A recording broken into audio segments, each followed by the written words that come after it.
Hello students, कैसे हैं आप सब लोग। मॉक टेस्ट 1 आप सब लोगों ने बना लिया होगा। आज ही शाम को 5 बजे मॉक टेस्ट 1 अपलोड किया था क्लास। 3 घंटे बाद 8 बजे मैं आपको मॉक टेस्ट 2 अपलोड करके दे रहा हूँ। ये जो मॉक टेस्ट 1 पूरा का पूरा था ना, उसको कैसे बनाना है सारी बातें मैं तुम्हें बता चुका हूँ ऑलरेडी। मैं इस पर डिस्कस नहीं करूंगा, आपने वो वीडियो जरूर देखनी है। 4 के 4 मॉक टेस्ट कवर करोगे तब 40 मार्क्स कवर होगा। एक भी मॉक टेस्ट, एक भी सिंगल क्वेश्चन, चाहे वो ऑप्शन का हो चाहे वो मेन क्वेश्चन हो, आपको मिस नहीं करना है एट एनी कॉस्ट। ओके, तो आज हम मॉक टेस्ट 2 सॉल्व करेंगे। ध्यान से देखते हैं क्लास क्या क्या है। सबसे पहला क्वेश्चन 2 मार्क्स का, distinguish between stock and flow. तो आराम से बता दो स्टॉक और फ्लो का डिफरेंस बेसिस के साथ लिखना प्लीज। आप जो भी लिखो क्लास बेसिस के साथ लिखो कि स्टॉक है क्या, फ्लो है क्या, आपको बेसिस के साथ लिखना है। यानी कि आपको लिखना है क्लास के पहला मीनिंग है या दूसरा कॉन्सेप्ट है या फिर स्टैटिक है, डायनामिक है, इसके एग्जांपल्स आप दे सकते हो। तो ऐसे 2 पॉइंट लिखने हैं। डिस्टिंग्विश बिटवीन रियल और नॉमिनल फ्लो। रियल फ्लो किसे कहते हैं, नॉमिनल फ्लो किसे कहते हैं।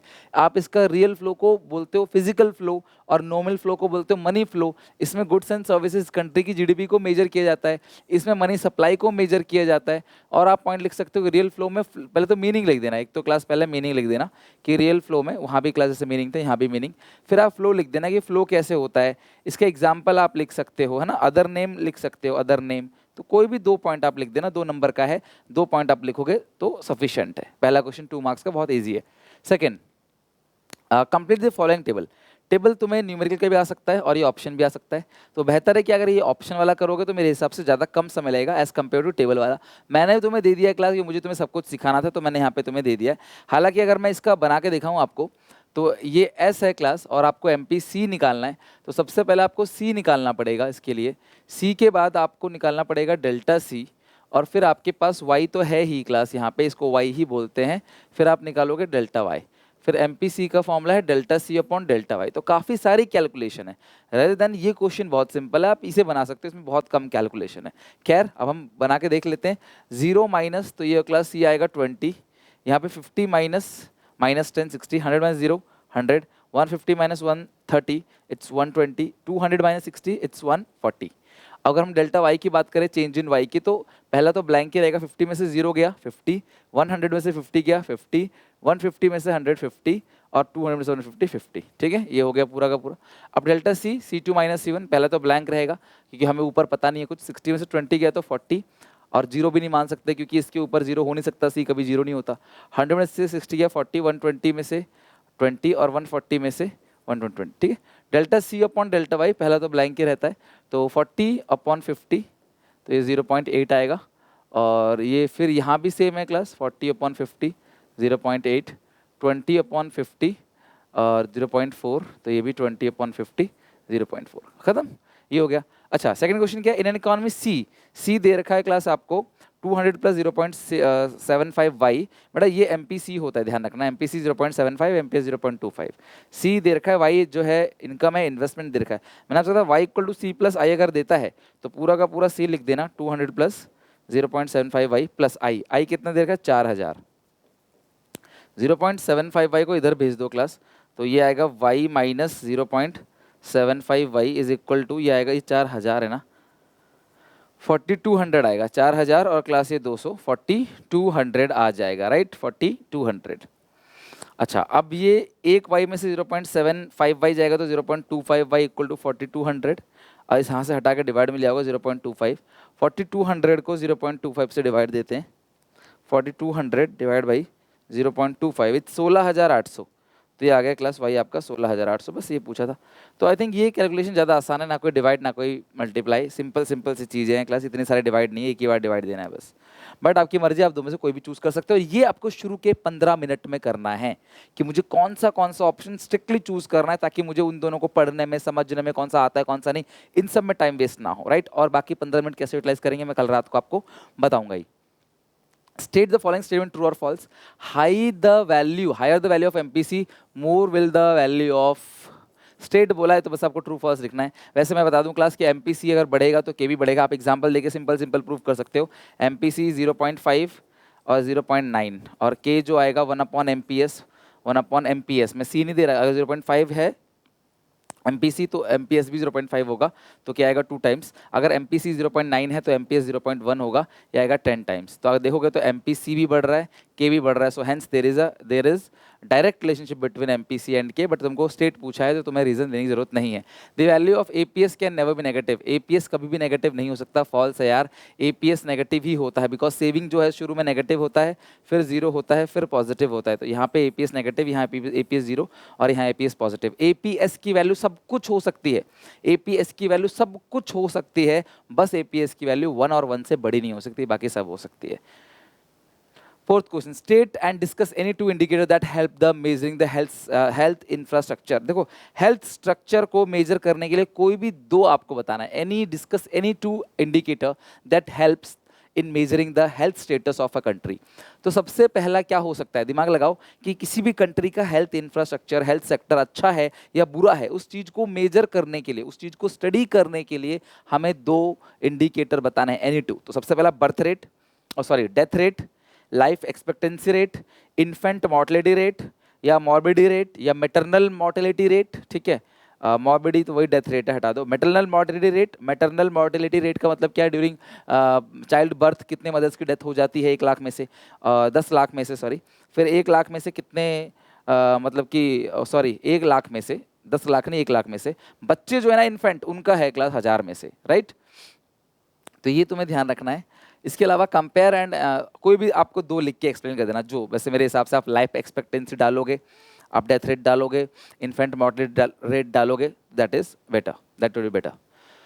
अच्छा, आपको ये उस ऑप्शन, तो यार देखो इसको तो कोई चूज करेगा ही नहीं मेरे हिसाब से, वो इसको ही चूज करेगा बच्चा पढ़ा, फिर भी इसको देख लो, क्योंकि हमें क्या पता ये मेन में आ जाए तो हम तो सारा पेपर करेंगे जी। और एंड तक वीडियो देखना, क्लास समझना, अंडरस्टैंड करना कि इस क्वेश्चन का आंसर आप होते तो क्या लिखते और क्या लिखो, और एक मॉक टेस्ट जरूर घर पे प्रैक्टिस पे लगाना अपने आप, ठीक है, वीडियो देखने से पहले, फिर वीडियो पे आके देखना कि आपने सही लिखा है गलत लिखा है। Compare and analyse the trend in employment sector wise from 1972 to 2017-18। तो यार सेल्फ एम्प्लॉयड लोग जो है उनकी तादाद जो है पहले से क्या हो रही है, घट रही है। तो आप लिख सकते हो कि the number of self employed people are decreased from 1972 to 2018, और even class regular salary employees जो है वो धीरे धीरे बढ़ रहे हैं क्लास, और कैजुअल वर्कर जो है वो भी बढ़ रहे हैं। तो अगर आप देखोगे ना तो पहले सब लोग अपना काम करते थे, कोई बिजनेस इंडस्ट्री थी नहीं, लेकिन जब से इंडस्ट्रियलाइजेशन प्रमोट हुआ है तो धीरे धीरे लोग वर्कर बनते चले जा रहे हैं सेल्फ एम्प्लॉयड से, राइट। अच्छा, एक चीज और समझना, तुम्हें इस तरह के क्वेश्चन में क्या एनालाइज करना होता है, तुम अपने आंसर में तो डेटा लिखोगे, देखो पहले से कितना बढ़ गया कितना घट गया जो भी है, फिर उसके रीजन, बस। बच्चे मुझसे डेटा याद करें, डेटा तुम मत याद करो, तुम मुझसे पूछते क्या हो, मैं तुमसे कह दूंगा याद कर लो, तुम कर लोगे याद, नहीं कर पाओगे याद, इक्का दुक्का थोड़ा बहुत रट के याद कर भी लोगे तो भूल जाओगे पेपर में जाके, और उसके चक्कर में सारा सिलेबस ही भूल जाओगे। तो हमेशा से कहता हूँ डेटा याद मत करो, डेटा को समझो, अंडरस्टैंड करो, क्यों ज़्यादा है क्यों कम है। अब सेल्फ एम्प्लॉयड क्यों ज़्यादा है, इंडस्ट्रियलाइजेशन प्रोसेस आ गया, इंडस्ट्री बनने लगी, लोग काम करने लगे, अपना कैपिटल लोगों के पास इतना है नहीं, जिसकी वजह से क्लास वो अपना खुद का काम नहीं कर पा रहे। रेगुलर सैलरी एम्प्लॉयज़ जो है पहले से बढ़ गया है क्लास, अब कंपनियां जो है एम्प्लॉय सिक्योरिटी स्कीम लेके आ रही है, एम्प्लॉय को लॉन्ग टर्म तक रिटेन करने के लिए बाहर से इंडस्ट्री आ रही है, मल्टीनेशनल कंपनी इंडिया के अंदर आ रही है। कैजुअल वर्कर धीरे धीरे क्लास वो बढ़ते चले जा रहे हैं, क्योंकि informalisation, casualisation of work force हो रहा है, धीरे धीरे लोग जो है परमानेंट जॉब हटा के कैजुअल वर्कर में डालते चले जा रहे हैं एम्प्लॉय को। अच्छा खासा पढ़ा लिखा बंदा भी कंपनी में टेम्परेरी काम करेगा पहले 6 महीने, फिर जाके उसकी परमानेंट होगी। ये आप रीजन लिख सकते हो। चेक करो जरा फिफ्थ क्वेश्चन क्या होगा।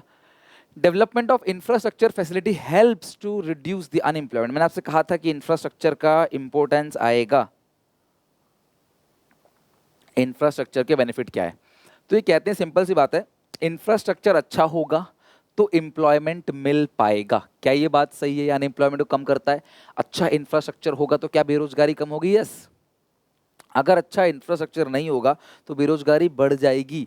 सड़क है, बैंक है, इंश्योरेंस है, टेक्नोलॉजी है, एग्रीकल्चर टेक्नोलॉजी है, एजुकेशन में देखो क्लास किस तरीके से, मैं कहाँ नोएडा में बैठा हुआ हूँ और मैं आपको पता नहीं कहाँ कहाँ पे बच्चे वीडियोस देख रहे हैं, मैं उनको ट्रेनिंग दे रहा हूँ, ऑब्वियसली क्लास में इससे एम्प्लॉयमेंट भी जनरेट कर रहा हूँ। इवन एक स्टूडेंट भी चाहे तो पूरे इंडिया के टॉप बेस्ट एजुकेटर से पढ़ सकता है क्लास। आपको डॉक्टर से कंसल्टेंसी लेनी है तो इंडिया के टॉप एजुकेटर से आप ऑनलाइन कंसल्टेंसी ले सकते हो, एडवाइस ले सकते हो। आजकल लिमिट है ही नहीं, ना ही लैंग्वेज बैरियर है। अब लैंग्वेज बैरियर भी खत्म हो गया। आप मूवी देखो, कोई भी साउथ की मूवी देखनी हो, इंग्लिश में, हिंदी में, जिसमें देखना देखो, इंग्लिश की मूवी आपको हिंदी में देखनी है देखो। ओटीटी प्लेटफॉर्म जब से आया है, लैंग्वेज बैरियर पूरी तरीके से खत्म हो गया। भाषा की कोई दिक्कत ही नहीं है, कोई सी भी लैंग्वेज में देखो आप, है कि नहीं।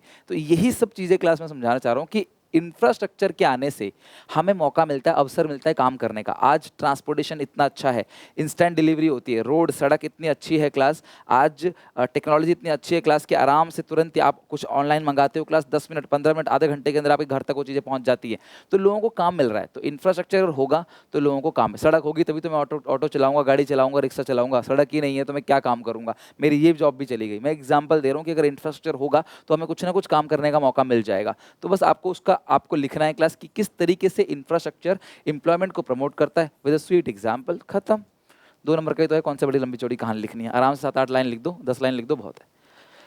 Giving valid reason explain the following item will not be include. अच्छा, explain which of the following. Cash flow में सर सारा बना के आ गए, सारा बना के आ गए। अरे भैया तुमको कितनी बार बोला था क्वेश्चन ढंग से पढ़ना, कितनी बार बोला था कि क्वेश्चन ढंग से पढ़ना, बच्चे मेरे क्वेश्चन ढंग से पढ़ना, क्वेश्चन ढंग से पढ़ना, अंडरलाइनिंग कर लेना रिक्वायरमेंट पे, शुरू के 15 मिनट में रिक्वायरमेंट पढ़ना। बट नहीं, कैश फ्लो देखा नहीं है, पॉइंट कुछ नहीं है, फोकस गया एडिशनल पॉइंट पे। वाओ एडिशनल पॉइंट इतना आसान है, पूरा कैश फ्लो बना के टैली करके आ गया। सर मेरा टैली हो गया, सर मेरा पूरा टैली हो गया। देख तो लेता भाई, इन्वेस्टिंग फाइनेंसिंग पूछा था, 5 मिनट तेरे बच जाते, 3-4 मिनट बच जाते। बट खैर कोई नहीं, वो तो चला गया, कोई दिक्कत नहीं। यहाँ पे क्वेश्चन ढंग से पढ़ना बोला, giving valid reason explain the following will not be included in estimation of national income। कौन सा नहीं होगा? तो इसमें क्लास जो पहला है money receive from the relative working in abroad, ये नहीं होगा क्योंकि ये तो भैया ट्रांसफर इनकम है, नॉट इंक्लूडेड। भैया ये तो फ्री में आई है ना इनकम, ये तो बाहर से रेमिटेंस हमको मिला है, तो ये रिकॉर्ड नहीं होगा। अलाउंसेस ऑफ मेंबर, तो ये रिकॉर्ड होगा क्लास, तो आप लिखोगे yes it is to be recorded. Teaching one's own daughter, अपने बच्चे को वो घर पे पढ़ा रहा है टीचर, तो ये भी इंक्लूड नहीं होगा। ठीक है, आपको वैलिड रीजन बोला है ना, इंक्लूडेड, तो भैया पढ़ लेना। रीजन मांगा है तो देना, जबरदस्ती का रीजन मत देना। बच्चा true false right wrong include not include सही था, रीजन ही तुम्हारा गलत हो गया और पूरा आंसर भी गलत हो गया। तो रीजन तुम्हारा आंसर से मैच करना चाहिए, रीजन तभी लिखोगे जब आंसर क्वेश्चन मांगेगा। अगर नहीं मांग रहा तो आपको रीजन लिखने की कोई भी जरूरत नहीं है। अगर क्वेश्चन नहीं मांग रहा, no need to explain reason, आपको रीजन लिखने की कोई जरूरत नहीं है अगर आपसे क्वेश्चन नहीं मांग रहा है। राइट, ठीक है। तो आप अपने बच्चे को घर पे पढ़ा रहे हो क्लास, इसकी इम्प्यूटेड वैल्यू लगाना बड़ा ही मुश्किल है कि इसकी वैल्यू कैसे लगाई जाएगी, तो आप भैया इसको नहीं कर सकते। डन। 7th, अच्छा इसका और भी है, तो इतना बड़ा न्यूमेरिकल और में है। चलो पेपर में तो मुझे नहीं लगता इतना बड़ा आएगा न्यूमेरिकल, बट मॉक टेस्ट में कवर किया है तो कुछ सोच के ही कवर किया होगा। चलो लिखते हैं। मैंने इसलिए क्लास आपको बड़े बड़े क्वेश्चन दे दिए कि यार आपकी प्रैक्टिस हो जाए, है ना। थोड़े से आई नो कि थोड़ा सा लेवल अप है इसका, बट फिर भी ये 3 से 4 नंबर का ही क्वेश्चन है, तो कोई दिक्कत की बात नहीं है, प्रैक्टिस अच्छी हो जाएगी। नेशनल इनकम, यहाँ हम अप लेवल की प्रैक्टिस करते हैं, राइट। अब देखो ये जो मेथड है इससे निकलता है एनडीपीएफसी, है ना, net domestic product at factor cost and domestic income. सबसे पहले लेते हैं कॉम्पनसेशन ऑफ एम्प्लॉइज, वो दे रखा है 500। Rent royalty interest profit, rent royalty नहीं है, इंटरेस्ट कितना है class, interest 100। Profits, profit, tax on profit को मत लेना। अगर ये प्रॉफिट आफ्टर टैक्स लिखा होता तो हम इसको लेते बेटा, इसे बोलते हैं कॉर्पोरेट टैक्स। तो जो प्रॉफिट नॉर्मल दे रखा है तो हम क्यों इसमें टैक्स ऐड करेंगे, अपने आप मत करना ऐड, ठीक है। कॉम्पनसेशन ऑफ एम्प्लॉयज हो गया, rent royalty interest profit mix income self employed है 250 का। फॉर्मूला लिख के आना, ध्यान समझना क्लास, बिना फॉर्मूला लिखे कोई बच्चा नहीं आएगा। अपने आप एक लाइन में सॉल्व नहीं करोगे, पूरा फॉर्म लिखोगे फिर सॉल्व करना।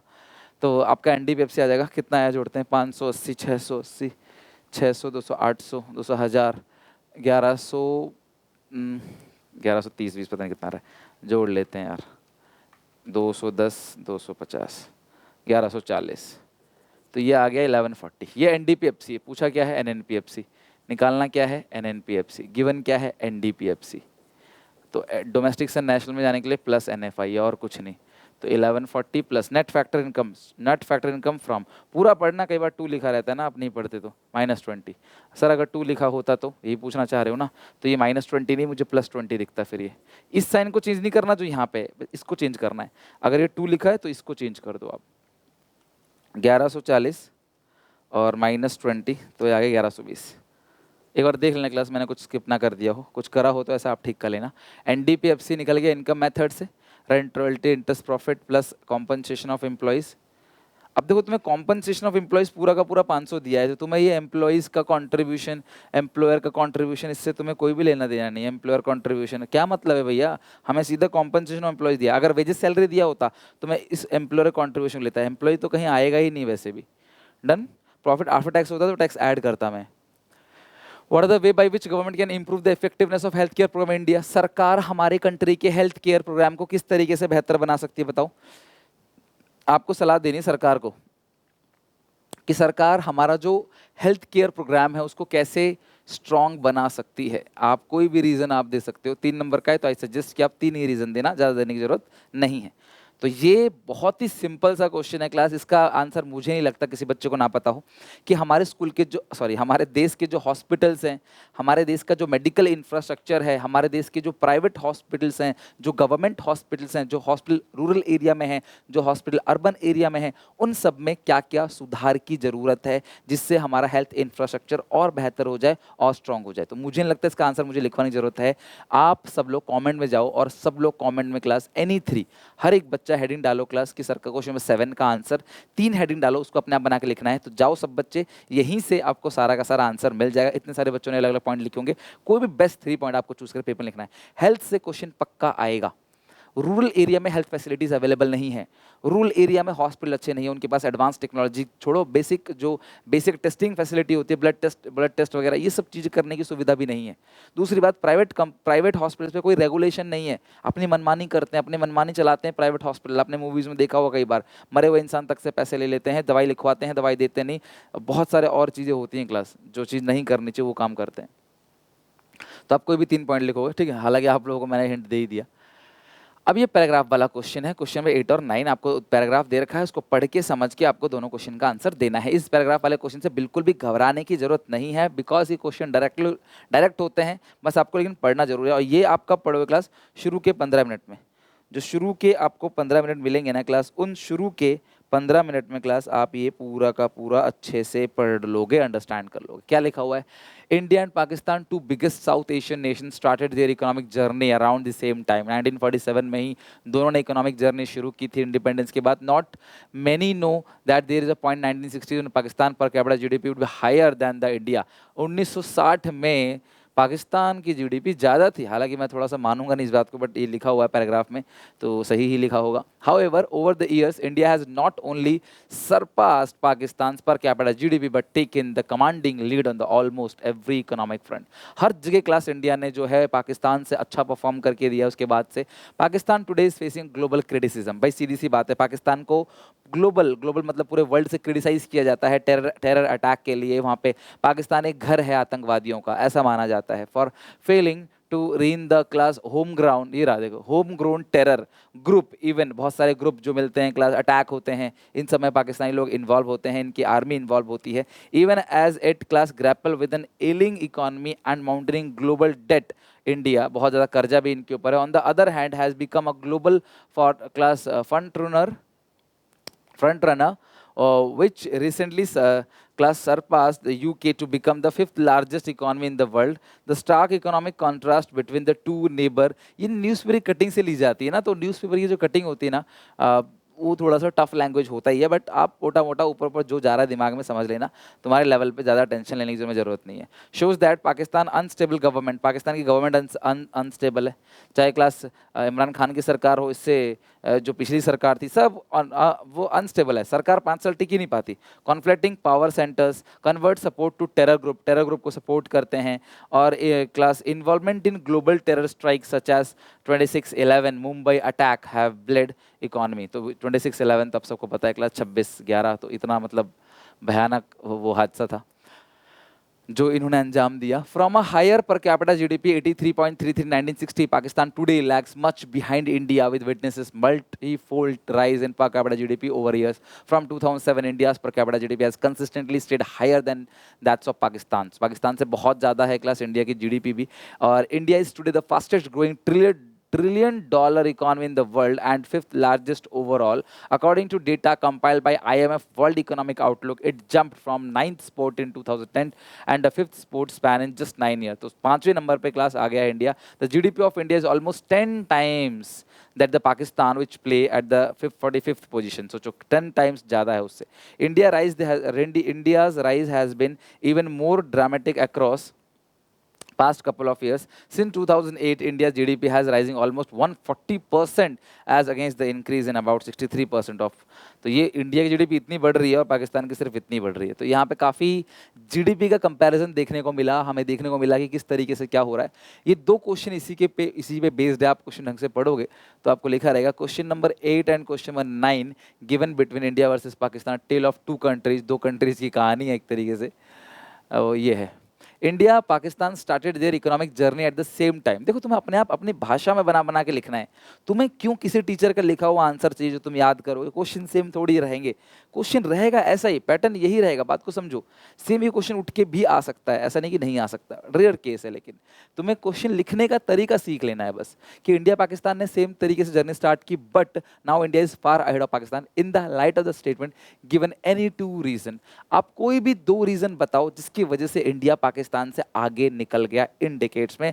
पाकिस्तान की कमियां क्या क्या थी मैंने बता दिया क्लास आपको इससे पिछले पॉइंट में, क्यों पाकिस्तान पीछे चला गया टेरर अटैक की वजह से। पैराग्राफ में याद करो, सपोर्ट टेररिज्म की वजह से, ये टेररिज्म सपोर्ट किया, लोन जो है उनके ऊपर फाइनेंशियल बर्डन है, criticism from global, no FDI, इसमें एफडीआई नहीं आता, पाकिस्तान में कोई इन्वेस्टमेंट करने नहीं आएगा, बोलेगा यार इन्वेस्टमेंट करें कब हमें उड़ा दें, कब हम फैक्ट्री के साथ हमें उड़ा दें। तो ये सारे रीजन है। जबकि इंडिया में क्या है क्लास, इंसान सेफ है, खुद पाकिस्तानी लोग आके इंडिया में रहते हैं, उन्हें पता है वहाँ पे वो भी सेफ नहीं है। ये इंडियन तो वहाँ सेफ है ही नहीं, पाकिस्तानी लोग भी सेफ नहीं है कुछ, ठीक है, तो वो आके इंडिया में रहते हैं। इंडिया सेफ है और इंडिया जो है क्लास वो सबकी रेस्पेक्ट करता है, यानी हर एक कल्चर की, हर एक समुदाय की इंडिया जो है रेस्पेक्ट करता है।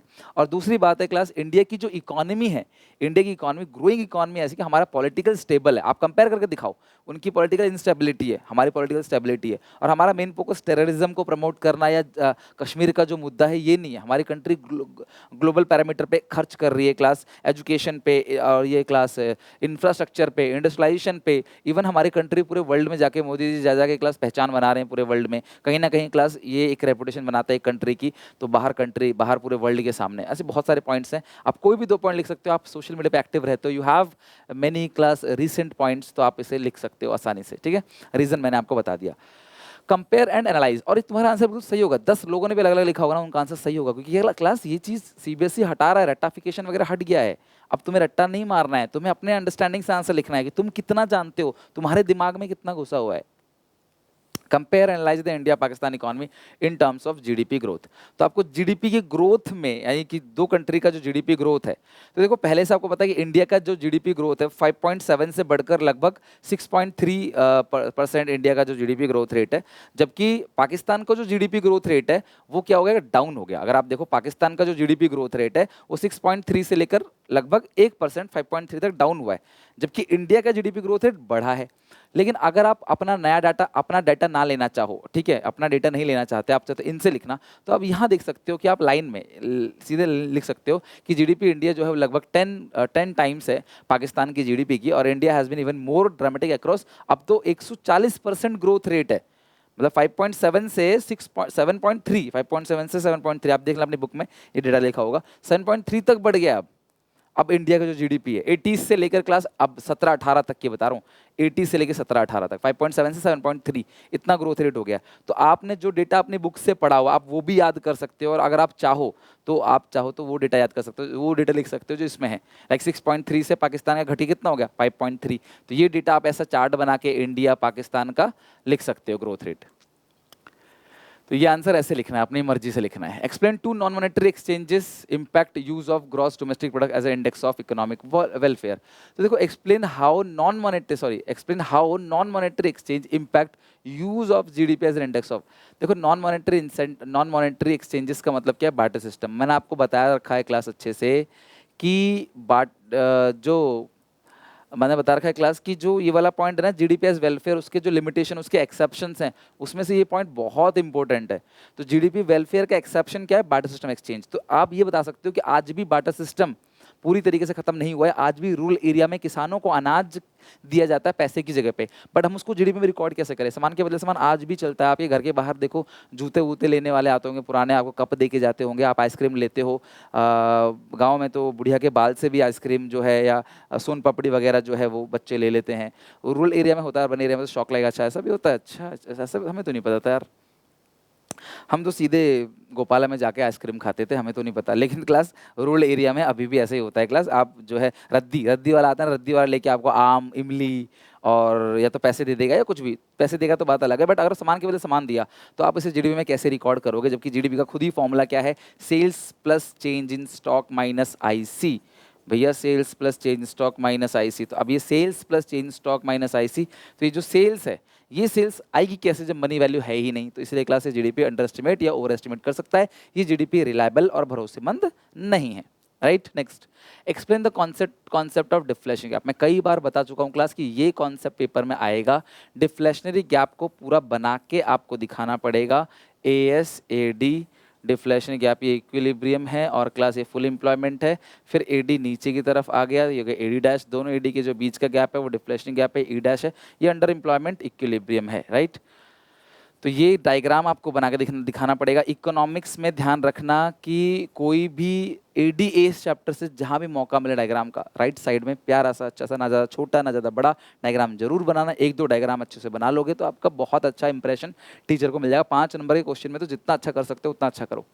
तो आपको बोला मार्जिन रिक्वायरमेंट को बढ़ा दोगे, इन्फ्लेशन कंट्रोल हो जाएगा और डिफ्लेशन कंट्रोल होगा। और रेपो रेट जो है उसको, अच्छा डिफ्लेशन कंट्रोल करने के लिए बोल रहा है, तो मार्जिन रिक्वायरमेंट को कम कर दोगे और रेपो रेट को कम कर दोगे तो डिफ्लेशन कंट्रोल होगा। इन्फ्लेशन के लिए, डिफ्लेशन के लिए जिसका बोला है आप स्ट्रिक्टली अपना आंसर उसी के अंदर रहोगे, उसी के अंदर ही अपना आंसर आप लिखोगे।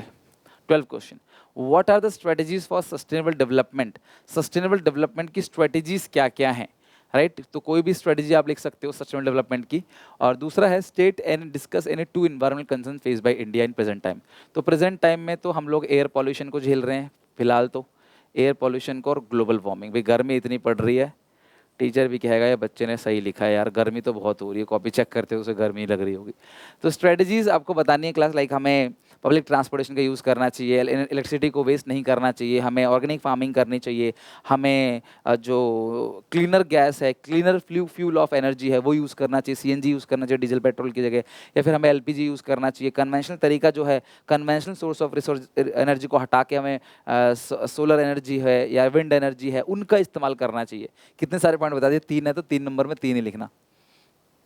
13 question, using the following information of an imaginary country, nominal GDP दे रखा है, प्राइस इंडेक्स दे रखा है, for which year real GDP is equal to nominal GDP. किस ईयर का रियल जीडीपी जो है वो नॉमिनल जीडीपी के बराबर है, ये आपको बताना है।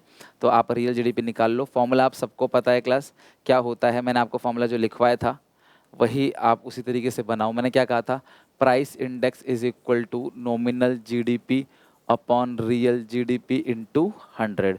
तो मुझे निकालना क्या है क्लास, अब real. So real GDP nominal GDP upon price index into 100। तो कर देते हैं जरा डिवाइड इसको, 6.5 डिवाइड बाई 6.5, ये प्राइस इंडेक्स है, 6.5 डिवाइड बाई 100 इंटू, तो यार सेम ही आ जाएगा ना 6.5। यहाँ पे आपका जो रियल आ गया, रियल जीडीपी 6.5, तो इस साल का बराबर इस साल का भी देख लेते हैं, 9/125 इंटू 100, ये 7.2। तो आप लिखोगे क्लास कि ये जो year 2014-15 nominal GDP is equal to real GDP, देखते ही पता लग रहा है 100 है, कैंसिल हो जाएगा, ये दोनों क्या है क्लास बराबर है। इन 2016-17 nominal GDP is greater than real GDP. Done. Show the relationship between investment multiplier and MPC। तो यार सबको पता होगा क्लास की जो इन्वेस्टमेंट मल्टीप्लायर है आप बना देना क्लास MPC और K, अपनी मर्जी से कुछ भी ले लो, 0.2, 0.5, 0.9। तो K का फॉर्मूला 1/MPS या 1/1 माइनस MPC। तो ये आएगा क्लास, अगर MPC 0.2 है तो K आएगा 1/0.8, इट्स 1.25 टाइम्स। आप प्रूफ करके दिखा सकते हो, ये आएगा 2 टाइम्स और ये आएगा 10 टाइम्स, यानी कि 0.9 है तो वो 0.1 होगा, 1/0.1 10 टाइम्स। तो आप लिखोगे there is a positive relationship between MPS and investment multiplier, as the value of MPS increases it leads to increase in the value of investment multiplier as shown in the class schedule given below। आप इस schedule बना सकते हो, आप देखोगे जैसे जैसे MPC बढ़ रहा है K जो है वो भी बढ़ रहा है। so there is a direct relationship between MPC and K। Next हो गए पॉइंट तो क्लास 5 नंबर में दोनों। अच्छा, ये एक बढ़िया क्वेश्चन है क्लास, ये न्यूमेरिकल क्वेश्चन मैंने डाला हुआ है क्लास, प्रैक्टिस तो मैंने करा रखी है, तुम्हें आई होप तुम इसे बना भी लोगे, बहुत प्यारा क्वेश्चन है। ये भी सॉल्व करेंगे। बाकी इसका जो बी पॉइंट है वो define autonomous investment, induce investment. Autonomous investment जो क्लास करना ही करना है विदाउट प्रॉफिट मेकिंग, विदाउट आप ये नहीं देखते कि आपकी इनकम हो रही है नहीं हो रही, ये तो इकोनॉमी को रन करने के लिए, चलाने के लिए जरूरी है, ये इन्वेस्टमेंट तो होना ही होना है, इसे बोलते हैं ऑटोनोमस इन्वेस्टमेंट। और इंड्यूस इन्वेस्टमेंट कौन सी होती है क्लास? इंड्यूस इन्वेस्टमेंट जो डिपेंड करता है क्लास इनकम पे, इनकम ज़्यादा होगी तो इन्वेस्टमेंट ज़्यादा होगी, उसको बोलते हैं इंड्यूस इन्वेस्टमेंट। तो एक जगह आप डायग्राम बना के दिखा सकते हो, level of income investment, investment level of income, it is constant, it is class यानी कि इट इज 45 डिग्री लाइन आप कह सकते हो, या फिर class it is increase as income increase, जो as income increase investment increase constantly. तो कॉन्स्टेंटली क्लास ये क्या हो रहा है, बढ़ता चला जा रहा है। इसे जनरली कौन करता है क्लास? इसे जनरली गवर्नमेंट सेक्टर इन्वॉल्व होती है इसमें, और इसमें कौन इन्वॉल्व होता है class? Private sector. Induce investment में इंड्यूस इन्वेस्टमेंट कौन करता है? प्राइवेट सेक्टर, मुनाफे कमाने के लिए। ये क्लास इकोनॉमी को रन करने के लिए, सोशल वेलफेयर के लिए सरकार करती है। डायग्राम बना के अच्छे से दिखा दोगे ना तो तुम्हें पूरे नंबर मिलेंगे, टीचर बिल्कुल खुश हो जाएगा। अब चलते हैं क्लास अपने इस क्वेश्चन पे, देखो जरा।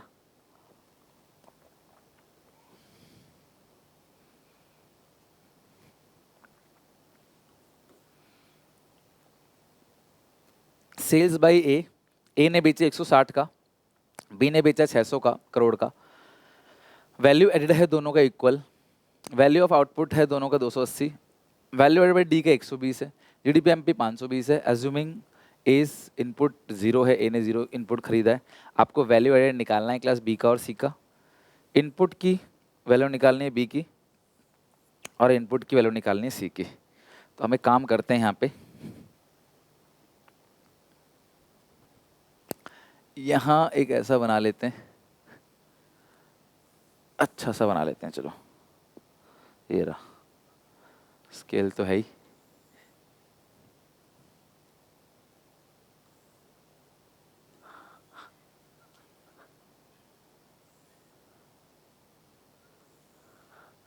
हमें कॉलम लेने हैं 3। सबसे पहले लो फर्म, 3 कॉलम बनाओ। यहाँ लिखो वैल्यू एडेड, यहाँ आईसी, यहाँ वैल्यू ऑफ आउटपुट, और यहाँ लिखो firm, firm A B C D. ठीक है। अब क्वेश्चन कहता क्या है class? Sales by A 160 and sales by B 600, 160 and sales by A 160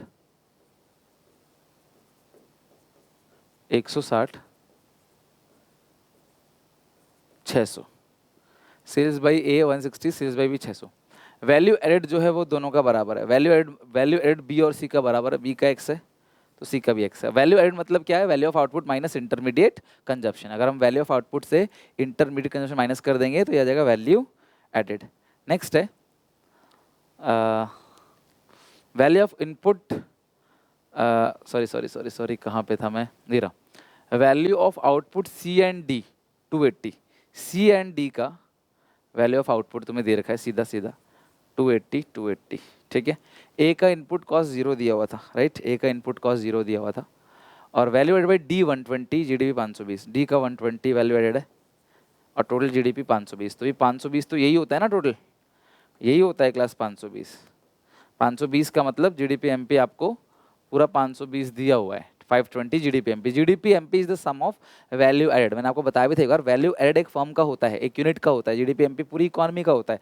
तो सबकी वैल्यू एड को ऐड कर देंगे तो ये जीडीपी एमपी आ जाएगा। तो यार यहाँ पे 160 में से 0 गया तो कितना बचेगा? 160। तो ये है 520 घटाओ 120, इसमें से बचेगा 400, 400 माइनस 160। तो ये दोनों को मिला के बन रहा है 240 और दोनों बराबर हैं। जब मुझे पता है इन दोनों को मिला के 240 बन रहा है तो x कितना आएगा? 120, है ना। अब सुनो, 600 में से कितना घटाएं ताकि 120 आ जाए? 600 में से हम घटाएंगे कितना? 480, तो 120 आएगा। 200 में से 120, 280 में से 120 आप 160 घटाओगे तो 120 बचेगा। अब बाकी यहाँ 280 में से 120, ये भी 160 आ रहा है क्या? ये भी 160। डन हो गया पूरा क्वेश्चन। सी और डी का सेम था ना value added, value of output of C and D 280, दोनों का आउटपुट 280 है, दोनों का आउटपुट 280 है। इसके 120 आ रहा था डी का कितना है क्लास? यहाँ पे डी का वैल्यू एडेड 120 है, तो इसका वैल्यू एडेड निकालना था, तो कोइंसिडेंस से सेम आ गया। अब तुम्हें क्वेश्चन पूछा क्या है, तुम देख लो, तुम्हारा आंसर आ चुका है। वैल्यू एडेड बाई बी और सी, बी और सी का वैल्यू एड कितना है, बी और सी का 120 120 है भाई, दोनों का सेम ही तो आएगा। वैल्यू एडेड बाई बी और C 120 120। Value of input of B, B के इनपुट की क्या वैल्यू, ये रहा बी, बी का इनपुट 480 है, बी का इनपुट 480 है। बाकी जो सी है, सी का इनपुट कितना है, सी का इनपुट, सी का इनपुट देखो कितना है, सी का इनपुट 160, खत्म, 160 हो गया। तो यार इस तरीके से स्टेटमेंट बेस्ड क्वेश्चन भी आ सकते हैं, तो आपको इन क्वेश्चन की भी अच्छे से तैयारी करके चलनी है, इन क्वेश्चन की भी आपको अच्छे से प्रैक्टिस करके चलनी है। बाकी मैंने ऑप्शन वाला क्वेश्चन समझा दिया, पूरा का पूरा पेपर हमने वेल डिस्कशन कर लिया है। तो बस आप लोग अच्छे से अपनी प्रिपरेशन करो, अपनी पढ़ाई जो है अच्छे से करते चलो। आज की पूरी रात को अच्छे से ढंग से यूटिलाइज करना, आज और कल की तो रात है, फिर तो आज़ाद हो आप लोग, फिर कौन कहेगा पढ़ने के लिए, फिर थोड़ी मैं कहूँगा आपसे पढ़ो पढ़ो, फिर आराम से चिल करना, एंजॉय करना, आराम करना, लाइफ के आगे क्या सोचना है, नेक्स्ट स्टेप क्या है, CUET है उसके बारे में सोचना, वहाँ भी मैं आपकी हेल्प करूँगा। जब तक मेरे में जान है, जब तक जहाँ तक ले आ सकता हूँ, आपका हाथ पकड़ के आपको ले जाऊँगा। बस अपना यूं ही लव एंड सपोर्ट बनाए रखना, आपने बहुत प्यार दिया इन दिनों, उसी प्यार का, उसी मोटिवेशन का, उसी का नतीजा, उसने मेरे अंदर फ्यूल जलाए रखा, आग लगाए रखा कि मैं दिन रात मेहनत कर रहा हूँ, चाहे कुछ भी हो, ना भूख प्यास नींद, सब कुछ भूल चुका हूँ इस टाइम। सिर्फ और सिर्फ ये है कि आप लोगों के लिए मेहनत चल रही है, और ये आपको दिख भी रहा होगा। आज से नहीं, आप जब इंग्लिश का पेपर देने गए थे ना, तब से लेकर अब तक तो मैसिव, बहुत बड़े स्केल पे मेहनत चल रही है। खैर जो भी है, थैंक यू वेरी मच और best of luck for exam. 2 mock अभी बचे हैं, ये दोनों मॉक 1 मॉक 2 आपने देखी कि नहीं, मुझे कमेंट बताओ कि दोनों के दोनों मॉक टेस्ट आपने देखा, आपको समझ आया, कैसा लगा क्वेश्चन आपको। और अगर बच्चों को लगता है कि सर ये भी आ सकता है, वो भी आ सकता है, जिसको जो भी लगता है, ये कॉमेंट सेक्शन आपका है, आपके लिए खुला है, नीचे लिख डालो। क्या पता क्लास आपको जो लगता है वो किसी बच्चे ने पढ़ ली और वो पेपर में आ जाए, उसका भला हो जाए। हम सबका काम ही तो ये क्लास, आप सबका क्लास बेनिफिट सोचना, तभी भगवान हमारा बेनिफिट करेगा। तब तक के लिए God bless you, bye bye, take care. Video को शेयर जरूर करना अपने सारे ग्रुप्स में, सारे दोस्तों में, व्हाट्सएप पे शेयर करो। मिलते हैं तब तक नेक्स्ट वीडियो में, God bless you, take care, bye bye. कल लाइव आ रहा हूँ शाम को 5 बजे, मॉर्निंग में भी काफ़ी सारी वीडियोस आएंगी, कल दिन भर काफ़ी वीडियोस आने वाली है। आप सब लोग स्टे ट्यून, स्टे कनेक्टेड, और सारी वीडियोस में कुछ ना कुछ इंपॉर्टेंट काम की बात होगी जो पक्का इंपॉर्टेंट है। मैं तुम्हें जाने से पहले सब कुछ करा देना चाहता हूँ जो जो आपने रिक्वेस्ट किया है। तो कल का दिन बहुत खास है, कल पूरे दिन वीडियोज आएंगी, देखते रहना, सीखते रहना और पेपर में अप्लाई करना उसको, ठीक है। मिलते हैं शाम को लाइव 5 बजे, सबको बोल देना सुन सर लाइव है, आओ बात करते हैं, पढ़ाई करते हैं, रिविजन करते हैं, मोटिवेट करूंगा आप लोगों को ताकि पेपर में आप बहुत अच्छा करके आओ, ठीक है। चलो बाय, टेक केयर।